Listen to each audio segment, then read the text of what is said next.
Bonjour et bienvenue dans notre émission Vis-à-vis. Une expression populaire dit « rire comme une baleine ». Cette image qui fait sourire vient naturellement de la taille de la bouche d'une baleine. Si quelqu'un rit tellement de beau cœur, il ouvre une bouche grande comme une baleine. Bon, plus sérieusement, quand le prophète Jonas a été englouti par un cachalot, la scène était plutôt tragique. J'imagine si on avait demandé à un pasteur français dans les années 1940-42 d'aller prêcher l'évangile à Munich ou à Berlin, je ne sais pas s'il serait allé avec un cœur vraiment tout entier gagné à la cause et plein d'enthousiasme.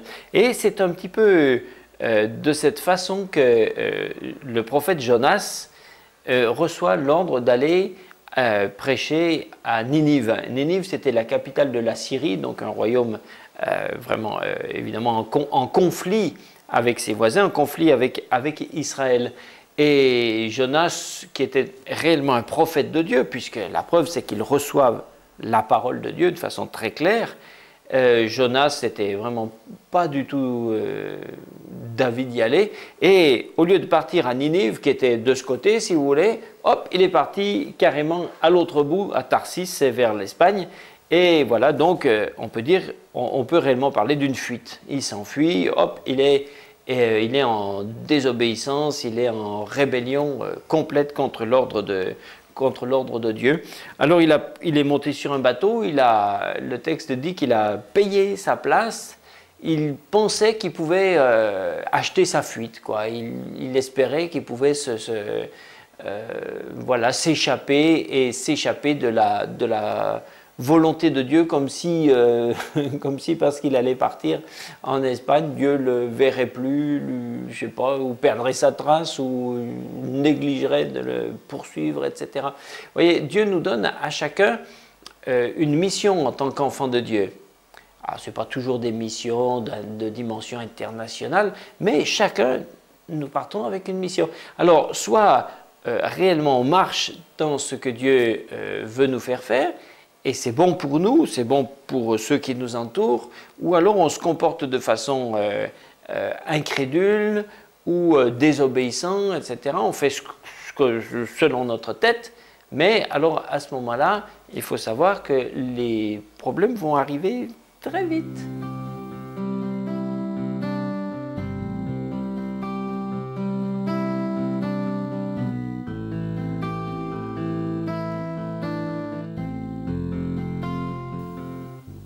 Est-ce que vraiment on peut échapper à Dieu simplement parce que géographiquement on part ailleurs que là où il nous attendait? C'est quand même, c'est un peu infantile quand même, hein?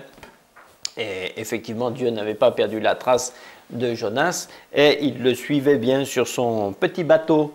Et voilà qu'une tempête épouvantable est tombée sur ce coin-là et les marins, pour sauver leur vie, devait jeter par-dessus bord tout ce qui était un peu lourd pour rendre le navire plus navigable. Alors le capitaine est descendu dans la cale, certainement pour y chercher et voir s'il ne restait pas encore des choses lourdes qu'on pourrait jeter. Et voilà qu'il bute sur quelqu'un. C'était qui? C'était Jonas. Pourquoi? Le texte dit que Jonas descendit au fond du navire, se coucha et s'endormit profondément. Le pilote s'approche de lui et lui dit « Mais qu'est-ce que tu fais, toi? Tu dors? Mais lève-toi, invoque ton Dieu, peut-être qu'il voudra penser à nous et nous ne mourrons pas. » Vous voyez, c'est très curieux de voir que Jonas s'était endormi au fond d'un navire qui était prêt à couler. C'est une image un petit peu symbolique de sa déprime. Il s'est recroquevillé sur lui-même, il s'est coupé des autres, il s'est mis au fond, sur un bateau il ne pouvait pas faire autrement, mais s'il avait été sur terre, je le vois bien, se réfugier au fond d'une caverne, vous voyez, il s'est recroquevillé sur lui-même. Et les marins étaient même étonnés que quelqu'un puisse être dans cette situation-là. Et vous voyez, ça c'est un des effets de la rébellion. Quand on fuit loin de Dieu consciemment, qu'on sait quelle est la volonté de Dieu, et puis on va à l'inverse, alors on est mal avec notre propre identité et donc on est en confusion. Alors soit on va devenir exubérant, enfin, ou alors au contraire complètement éteint. Et Jonas, je pense, commençait à faire un petit peu, je dirais un petit peu de la déprime dans cette situation-là. Et c'est triste de voir que celui qui aurait dû être, en tant que prophète de Dieu, un instrument de bénédiction pour les gens qui l'entouraient, eh bien, grâce à lui, déjà, ils avaient perdu tous leurs biens parce que tout ce qui était dans le bateau était passé au fond de la mer maintenant et ils étaient même encore sur le point aussi de perdre la vie. Alors, vous voyez, d'Abraham, il avait été dit qu'il serait en bénédiction à toutes les nations. En tout cas, Jonas, là, pour l'instant, il était plutôt un fardeau, quoi.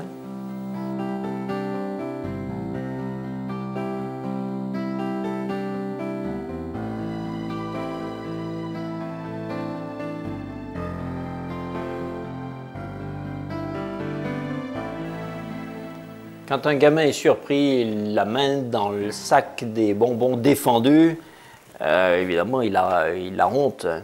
Et même nous, adultes, quand on est surpris en flagrant délit, je ne sais pas moi, de bêtises, de fautes, même d'un petit mensonge, même petit, bon ben, on a honte aussi, on sait pas quelle tête faire. Et je pense que Jonas était un petit peu dans cet état-là aussi, quand après s'être réveillé, il a dû s'expliquer. Et il a dû expliquer qui il était et pourquoi finalement tous ces ennuis qu'on éprouvait là sur le bateau, il en était à l'origine. Il leur dit « Je suis hébreu et je crains l'Éternel, le Dieu des cieux qui a fait la mer et la terre. » Alors les marins eurent une grande frayeur et lui dirent « Mais pourquoi est-ce que tu as fait ça ?» Parce que ces hommes savaient maintenant que Jonas fuyait loin de la face de l'Éternel puisqu'il venait de le leur expliquer. Alors ils lui dirent « Mais qu'est-ce qu'on doit te faire pour que la mer se calme envers nous ?» Parce que la mer était de plus en plus orageuse.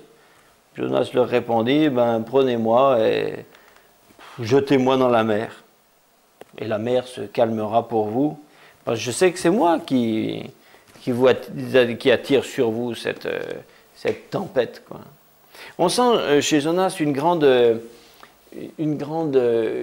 passivité, quoi. Vous voyez, à la fois ça a l'air un petit peu de se soumettre à Dieu, oui, c'est moi, c'est ma faute, mais c'est le contraire de la repentance. La repentance amène à changer d'attitude. Elle amène non seulement à voir qu'on est en faute, mais pas seulement ça, elle nous amène à nous approcher de Dieu pour dire « Seigneur Dieu, j'ai péché, pardonne-moi et voilà maintenant comment je vais agir. » Tandis que là, Jonas ne fait que s'attrister sur lui-même. En fait, il est seulement en train de déprimer. Il dit « Ouais, c'est ma faute, c'est ma faute, c'est ma faute. » Mais il ne s'adresse même pas à Dieu, il ne change rien. Et au lieu d'être amené à quelque chose qui va lui amener la vie, finalement, il est dans une attitude qu'on peut appeler suicidaire. Puisqu'il dit « Jetez-moi à la mer et ça ira mieux pour vous. » Donc, ça veut dire c'est suicidaire, quoi. Hein? Et vous voyez, au début, il a dit « Je crains l'Éternel ».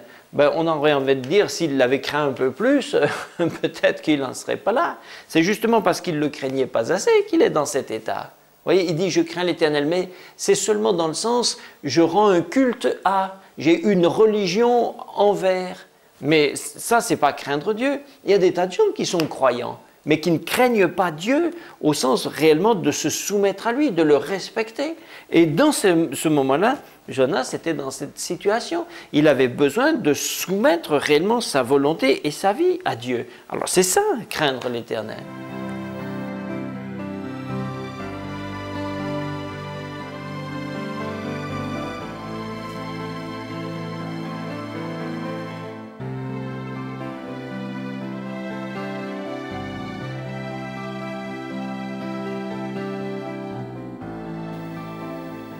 De sang-froid, très peu de gens sont capables de tuer un de leurs semblables, et puis heureusement quand même. Hein? Et c'est pourquoi les marins qui étaient dans le bateau avec Jonas étaient vraiment embêtés, parce qu'ils se rendaient compte effectivement que le problème c'était Jonas. Et comme il était en quelque sorte pour eux une sorte de malédiction, on va dire, eh bien tant qu'il était avec eux, ils menaçaient de couler. Alors, d'un autre côté, prendre un homme comme ça, le prendre pour le jeter par-dessus bord dans une mer en furie, ça fait quand même rire personne, quoi. Mais à la fin, ils ont prié, ils ont dit, Seigneur, tu vois, Seigneur Dieu, excuse-nous, on ne peut pas faire autrement. Ils ont pris Jonas, puis ils l'ont jeté à la mer, parce qu'ils voulaient quand même sauver leur peau, quoi. Et bon, avec les vagues, tout ça, il a disparu. Et pour eux, eh ben, ils étaient sûrs que Jonas était noyé. Et du reste, ils ont une confirmation parce que la tempête s'est arrêtée instantanément. Et donc, ils ont vu que c'était bien la présence de Jonas. Alors, du coup, ils ont révéré l'Éternel, ils ont prié. Mais Jonas, que eux croyaient être noyé, Jonas avait été avalé par un gros poisson. Alors, je sais bien que la légende a souvent parlé d'une baleine. Et il faut savoir que les baleines ont un œsophage qui ne leur permettrait pas d'avaler un bonhomme entier comme ça. Mais par contre, vous avez des cachalots, des grands poissons, qui sont capables d'avaler un homme. Comment est-ce qu'un homme pourrait résister dans le ventre d'un gros poisson comme ça, sans mourir? Eh bien, il semble que ce soit tout à fait possible. Et une anecdote du temps de la pêche à la baleine raconte qu'un jour, des baleiniers ont arrimé comme ça un cachalot et lorsque, à leur grande stupéfaction, ils ont ouvert l'estomac du poisson, eh bien dedans, ils ont trouvé un homme. Et plus stupéfiant encore, il était inconscient mais pas mort. Donc avec de l'eau douce, ils l'ont ranimé et sa peau commençait à être attaquée par les sucs gastriques du poisson, donc à le digérer, et l'homme a été ramené à la vie. Mais alors pendant plusieurs semaines, il avait comme le pauvre, il avait complètement perdu la boule, il était complètement fou, et puis petit à petit, il a retrouvé son bon sens, et il s'en est sorti, quoique sa peau a gardé toute sa vie la marque de la corrosion de l'acide, quoi. Hein. Alors, bon, de toute façon, j'allais dire, même si naturellement cette chose n'était pas possible, de toute façon, Dieu peut la rendre possible quand même aussi. En tout cas, pour ma part, moi, je ne doute pas de la véracité de cette histoire. Je crois que Jonas a réellement passé 3 jours dans le ventre de ce poisson, je le crois vraiment. Et quand Dieu a voulu, il l'a libéré.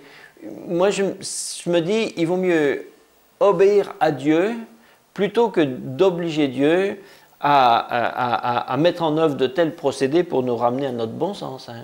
Je crois que c'est... Moi, je vous conseille, hein, obéissez d'abord, c'est mieux.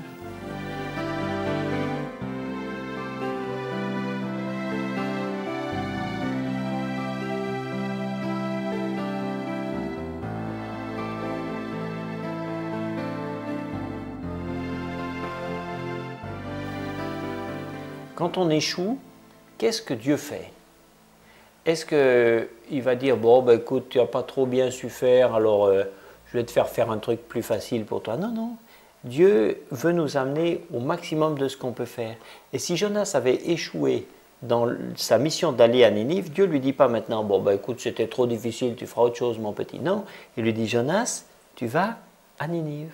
Alors Jonas est allé à Ninive maintenant, bien sûr, et il a commencé à prêcher. Mais alors son message, je vais vous le lire, son message était très simple. Jonas fit d'abord dans la ville une journée de marche. Il criait et disait « Encore 40 jours et Ninive est détruite !» Puis il allait un petit peu plus loin, il disait « Encore 40 jours et Ninive est détruite !» Encore, c'était son message, un message de condamnation, c'est tout. Voilà. Sachez bien que vous allez être détruit. Jonas, je ne crois pas que Jonas donnait ainsi un message fidèle. Je ne crois pas que c'est pour ça que Dieu l'avait envoyé. Parce que si Dieu avait voulu punir ces gens de façon inconditionnelle, eh bien il l'aurait fait, il n'avait même pas besoin de les avertir. Et du reste, quand on connaît la fin de cette histoire, on s'aperçoit qu'effectivement, la ville n'a pas été détruite. Donc en quelque sorte, Jonas a porté une fausse prophétie. Dans 40 jours, la ville n'a pas été détruite, c'est pas vrai. Parce que Jonas ne disait pas tout. C'était dans 40 jours, la ville est détruite, à moins que vous ne changiez. Mais Jonas n'avait pas envie de dire ça. Donc il disait seulement la partie du message qu'il aimait, la condamnation. Dans 40 jours, vous êtes détruits, c'est tout. Il annonçait rien d'autre. Ce n'est pas un bon message. Et à la surprise, à notre surprise, à la surprise des lecteurs, eh bien, on s'aperçoit qu'avec pourtant un mauvais message, eh bien, ces gens se sont repentis. C'était des païens, des idolâtres, des méchants, des tout mauvais. Eh bien, ils ont décidé de se repentir quand même. Le roi dit oui, c'est vrai finalement, on le mérite bien avec tout ce qu'on a fait. Le roi lui-même et tous les grands et tout le monde, ils ont prié, jeûné, ils se sont habillés avec des sacs, ils ont mis des trucs qui leur grattaient la peau en signe de deuil. Ils ont même fait jeûner les animaux, les bêtes, tout le monde. C'était horrible. Dans les États, et voilà, parce qu'ils ont dit, on va montrer à Dieu qu'on se repent, qu'on veut changer. Et Dieu s'est laissé toucher. Vous voyez, un mauvais message, mais Dieu, lui, avait décidé de mettre sa grâce, de répandre sa grâce sur cette ville. Eh bien, sa grâce a commencé à se répandre, et la ville, et c'était un courant de vie, un courant de salut qui était en train de se propager dans tout Ninive grâce à Jonas, ou plutôt, j'aimerais mieux dire, malgré Jonas.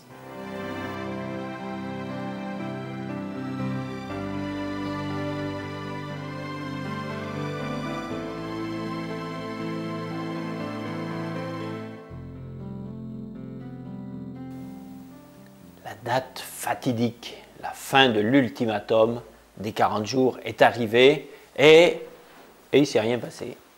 Il ne s'est rien passé parce que, effectivement, les gens de Ninive se sont repentis.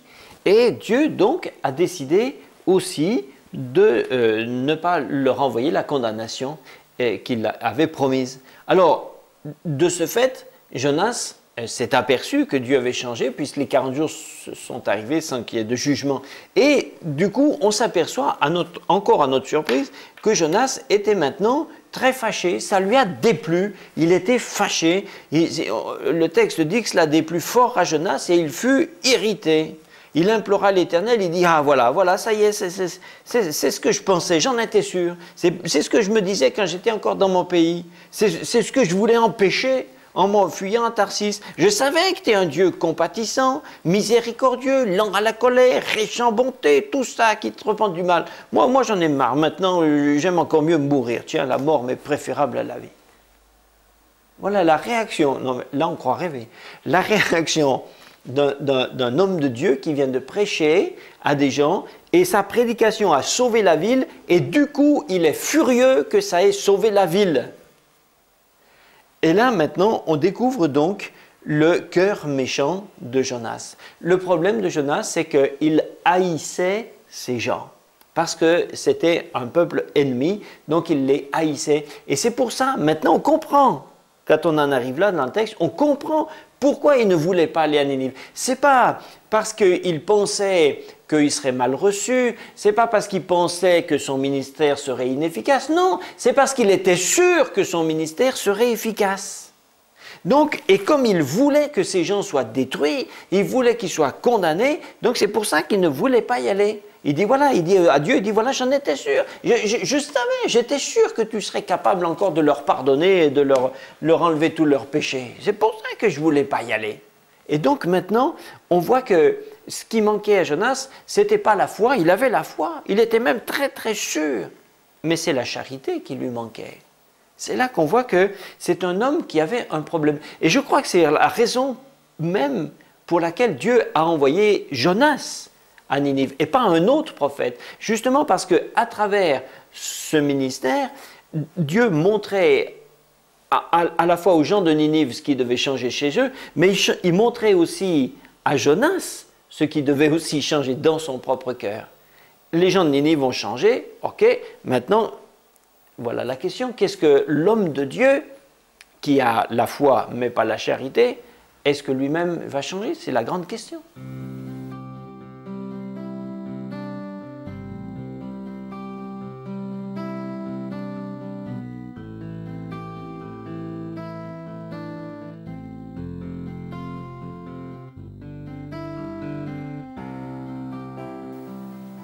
Une petite question, combien y a-t-il de missionnaires dans l'Ancien Testament? Bon, dans le Nouveau, on sait qu'il y en a quand même pas mal. Hein.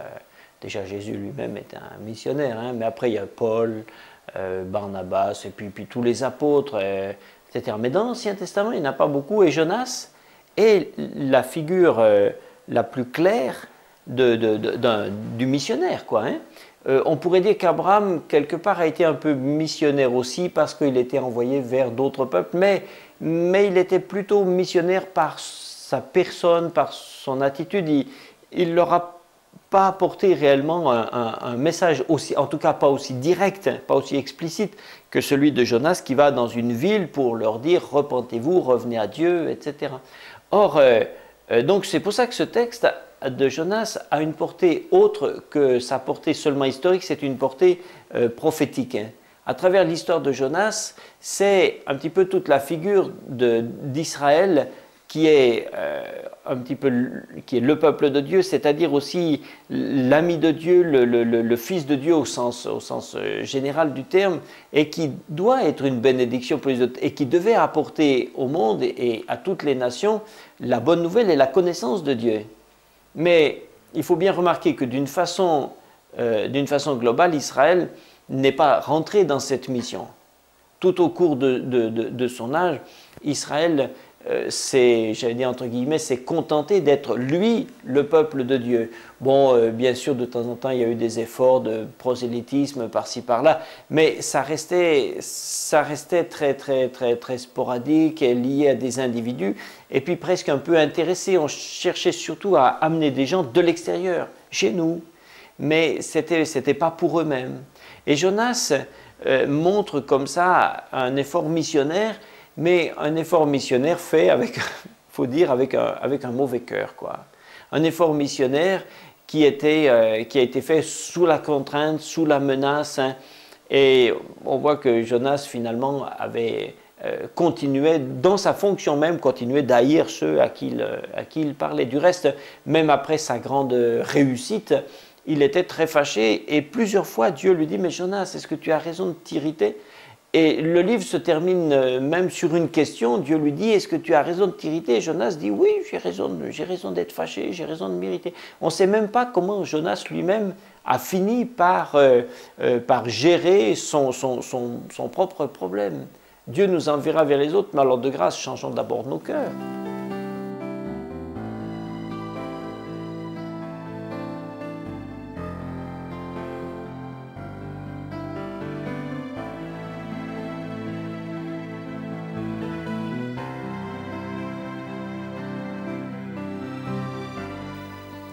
Quelques contestataires furieux parmi les pharisiens exigeaient de Jésus qu'il fasse un miracle. « Fais un miracle, et puis comme ça on croira. » Jésus leur dit « Non, je ne fais pas des miracles sur commande comme ça pour vous faire plaisir. Je vais vous donner un seul signe, c'est le signe de Jonas. » Les autres se sont regardés un peu interloqués. Qu'est-ce qu'il veut dire? Et bien sûr, à ce moment-là, je pense qu'ils n'ont pas compris ce que Jésus voulait dire. Il y a dans l'histoire de Jonas, dans le livre de Jonas, une portée prophétique très intéressante par rapport à Jésus.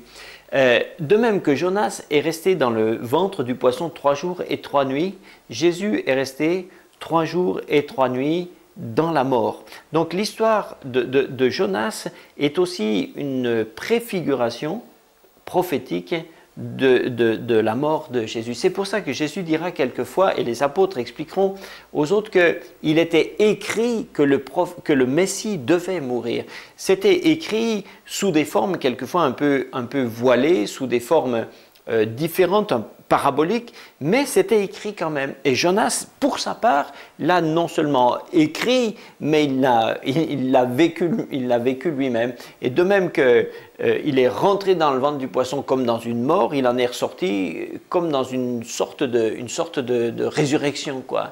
Aujourd'hui, Jésus est réellement ressuscité. Et lorsque Jésus est ressuscité, alors il est devenu le sauveur des nations. Souvenez-vous que Jonas est devenu le sauveur de la nation Ninive après qu'il soit passé par la mort et la résurrection. Alors il est devenu leur sauveur. Bon, c'était une image prophétique, mais parce que Jésus est passé par la mort et par la résurrection, alors il est devenu le sauveur, non pas simplement d'une nation, mais des nations. Il est notre sauveur à tous. Aujourd'hui, on peut s'attacher à Jésus. Jésus est vainqueur, Jésus est vivant. Il nous a donné non seulement un signe, mais des signes. Et chaque jour, Jésus nous prouve qu'il est vivant, qu'il est puissant, qu'il est agissant, qu'il est capable de tout changer, de tout transformer. Je voudrais vraiment vous dire, confiez-vous à Jésus et vous allez le voir agir dans votre vie avec une puissance qui va vous émerveiller.